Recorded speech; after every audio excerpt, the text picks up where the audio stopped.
Hey, everyone, and welcome to the Mark Prater podcast, where our aim is to connect our global family of Sovereign Grace churches with our executive director.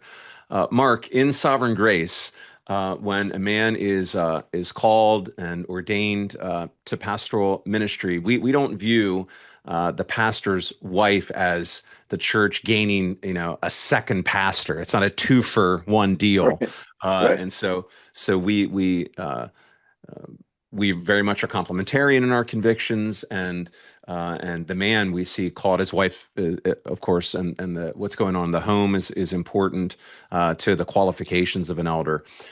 Having said that, we see that the role of a pastor's wife is vitally important. Mhm. Um, as they serve and help their husband, as they care for the home, as they actually have influence in the church in Mhm. various ways as well. And so, pastors and pastoral teams are wise to pay attention to how our Mhm. wives are doing and to ensure that they are being strengthened and cared Mhm. for.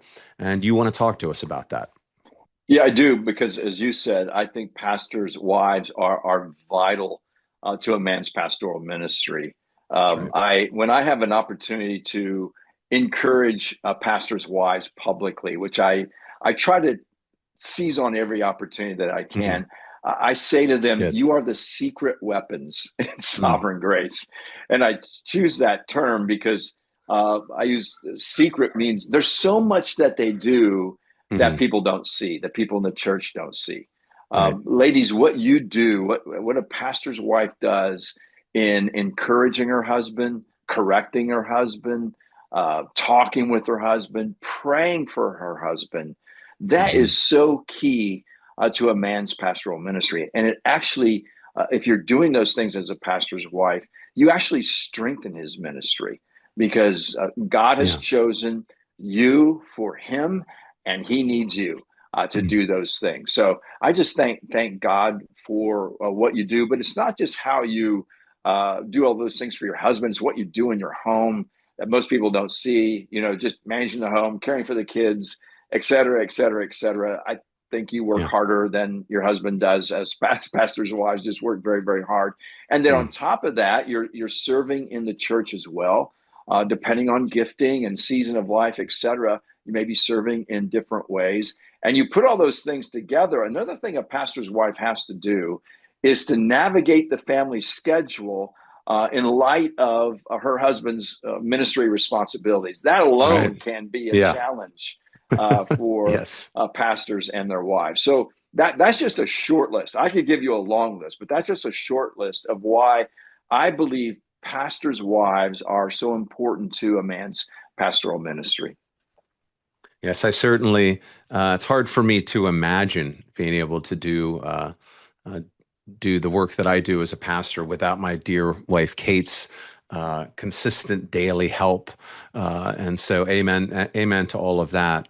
And so, I think any pastor listening to this or reading the transcript of the podcast, hopefully, is saying amen and resonating with what you're saying.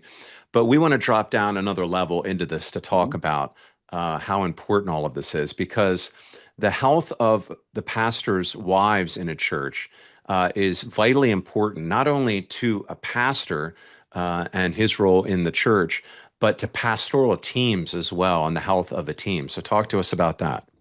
Yeah, just to echo what you just said, pastors' wives play an important role to pastoral team health. And we've just learned that from experience. Let me just say, I think our wives do this so well Yeah. that they really do strengthen our pastoral teams. I think it's more challenging for them Mm. because pastors, the guys, get to spend more time together. And so, Right. therefore, they have more opportunity to cultivate team health. And we've talked about team health on this podcast before. We've talked about it as a leadership team. And we even have a team health evaluation tool that Right. John Payne put together a few years ago, because we believe that healthy elderships produce healthy churches.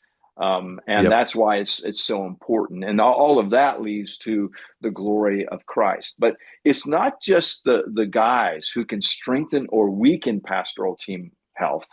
So can wives. they That's can right. strengthen or they can weaken pastoral team health. And so I think it's best just to kind of just talk to the wives first. Well, what do you mean by that? I think Mm. that there's certain things I've learned and observed over the years that are not in every wife, and I don't see this as a big issue, but I want to address it in sovereign grace. One example would be just how some wives might take the perspective, well, he does his thing, he does pastoral ministry, I do my thing.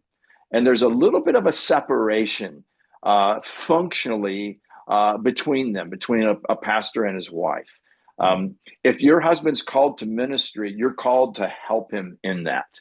Yeah. And so you've got to join him in his thing. That doesn't mean he doesn't somehow support you in your thing, but you're really called to that as a pastor's wife. So if you have any of those temptations, just be aware of those.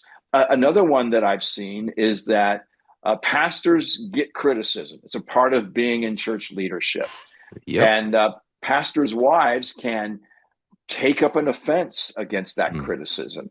And it's just real important that pastors' wives not do that, because it won't serve your husband and it won't serve the pastoral team, because maybe that criticism is coming from another elder on the Right. pastoral team.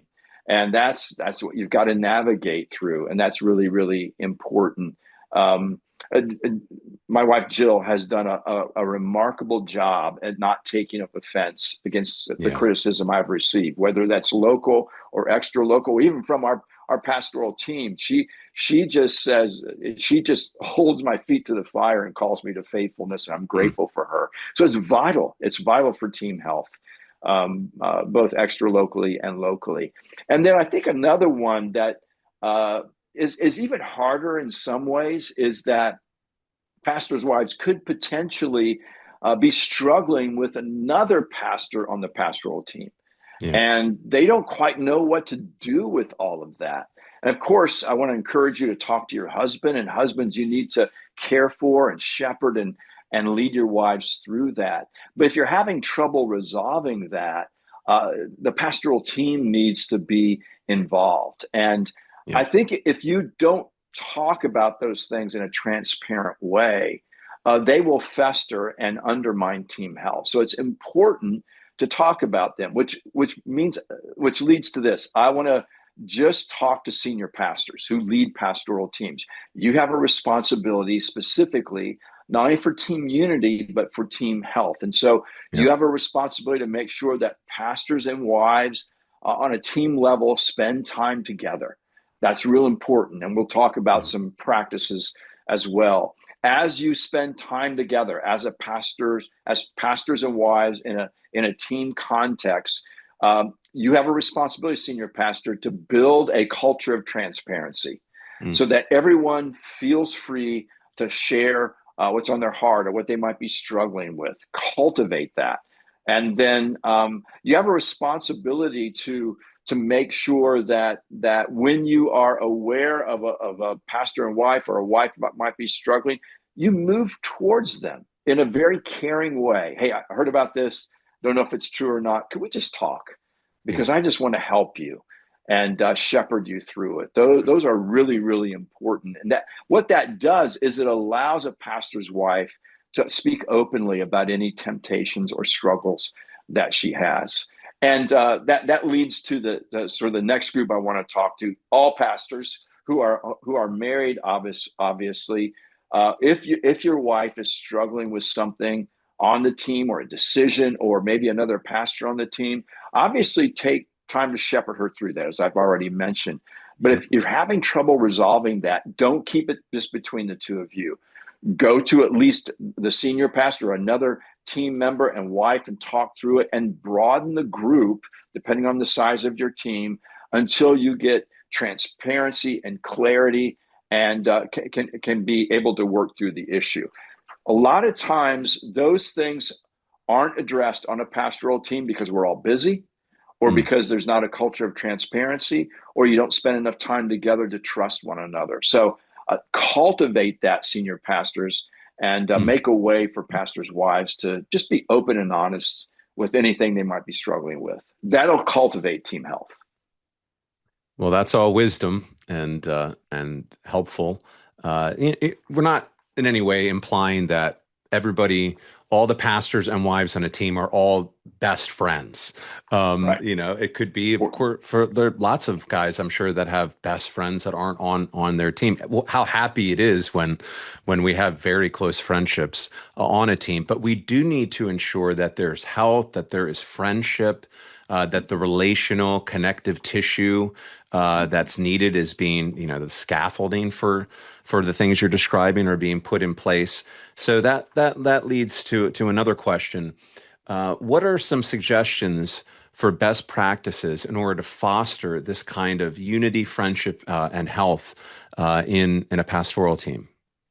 Yeah, good question. And please add to any thoughts I have, Ben, because I know Sure. you take this issue very seriously. You have your own practices that you have at Living Hope there in Middletown, Pennsylvania. First of all, consider pastors and wives community group. Now, I know many churches don't have pastors and wives community groups. That's fine. I'm not saying change your practice, but if your pastors and wives are in a regular member led community group, you're going to get great fellowship there. But Mm, make sure that if you have that practice, that you're also including a time for the pastors and wives in the church on your team to be together in some right. sort of small group context. Maybe just having dinner together once a month or getting together to pray for one another once a month. Just making sure that there's a regular rhythm of your team and their wives being together. Again, I think senior pastors take leadership there.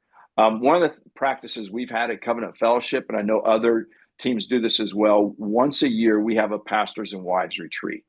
And there's a number of things going on during that retreat. There's updates. We're praying for one another. There's teaching, or we might be reading through something together and discussion. But there's also long meals and a lot of Mm, laughter and wonderful times of ministry. That retreat, I think, has over the course of time really helped us as a team. And so that could be a practice you could do. I'm not saying you obviously have to do.